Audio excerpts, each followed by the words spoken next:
I'm Daniel Minty, a cognitive behavioral therapist, teacher, and writer. CBT is the science of how we use our bodies and minds to create life's meaning. Reality itself is like a winter landscape, very open, plain, and clear. If we are miserable here, it's because of what we're saying to ourselves. It's what we do in this place and what we tell ourselves about it that creates the misery or contentment that we experience. The lifelong work of the American poet Wallace Stevens is a similar study. This dialectic of inner conversation and outer reality is the ground from which his work springs. I'll share with you today one of his short poems that sheds light on this dialectic, and thus light on the inner workings of CBT. The poem is titled The Snowman.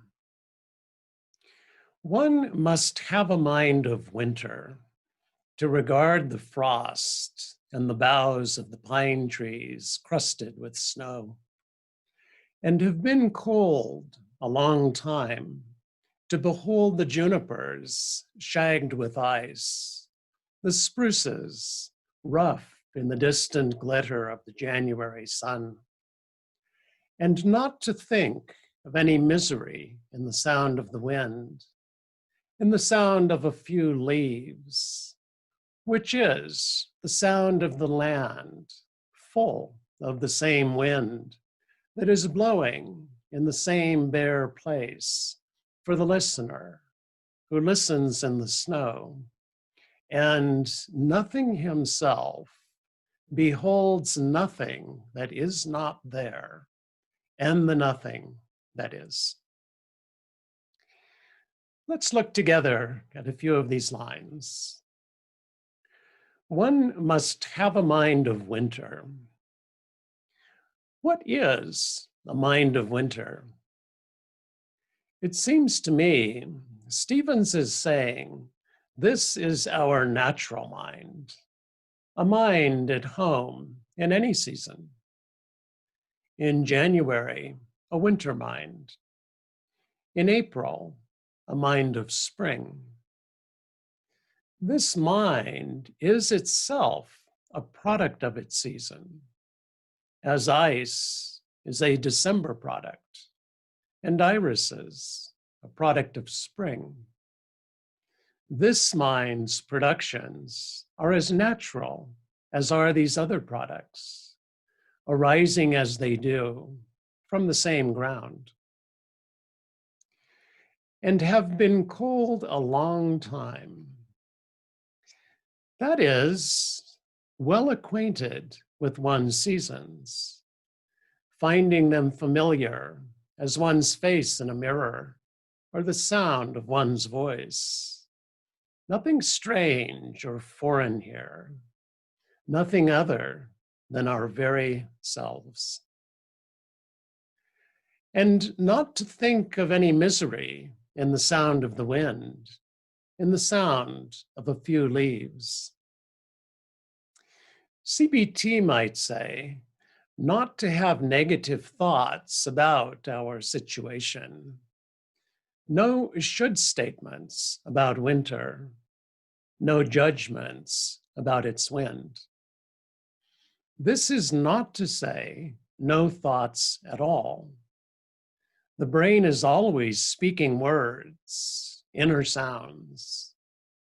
In the winter mind, these sounds are as natural as the outer sounds made by dry leaves as the wind passes through.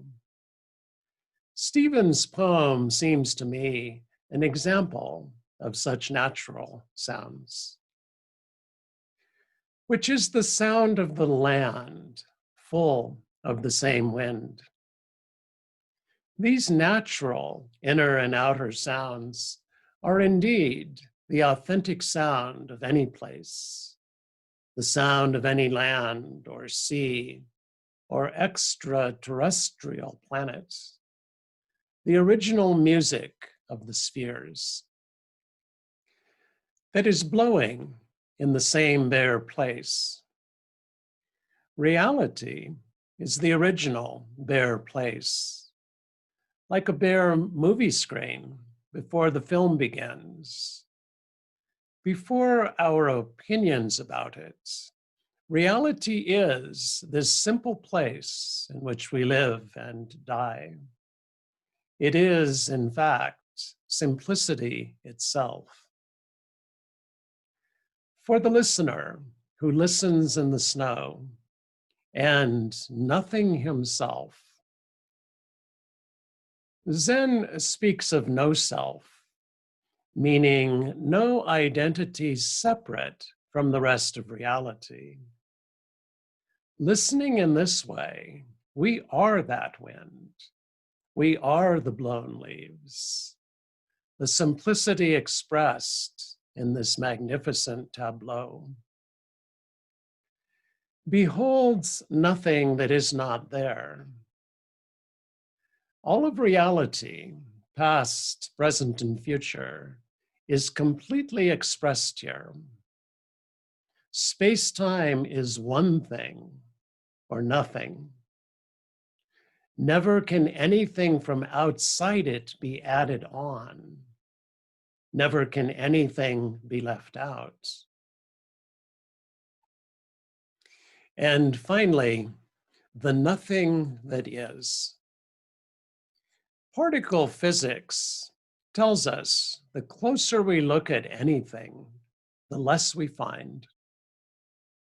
The great spaces between elementary particles dwarf the spaces between galaxy clusters.